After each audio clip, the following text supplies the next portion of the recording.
আসসালামু আলাইকুম রহমতুল্লাহি ওবরাকাতুহ। প্রিয় কৃষক বন্ধুগণ, কৃষক রমজান আলী সাহেব তিনি তার ক্ষেতের মধ্যে ধান কাটার কাজ করতেছেন।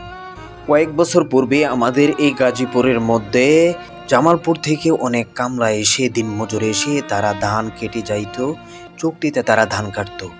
এখন তাদেরকে এত বেশি দেখা যায় না, তো কৃষকরা নিজেরাই নিজের ধান কাটে। তো তিনি ধান কাটতে কাটতে কৃষক রমজান আলী সাহেব তিনি একটি পরামর্শ দিলেন যে ধান যখন রোবেন, রোয়ার পর থেকে ইউরিয়া সার একটু কম দিবেন। ইউরিয়া সার যদি আপনি বেশি দেন তাহলে ধানের পাতাগুলো বেশি হবে, ধান কম হবে।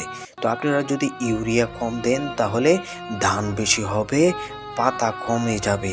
তো তার এখানে এটাই দেখা গেল যে তিনি তার ধান ক্ষেতের মধ্যে ধান কাটতেছেন, ধানের পরিমাণটা বেশি, পাতার পরিমাণটা কম। তো আপনারা এই টিপসটা অবলম্বন করতে পারেন। আমাদের ইউটিউব চ্যানেলটি সাবস্ক্রাইব করুন এবং ফেসবুক পেজটি ফলো করুন।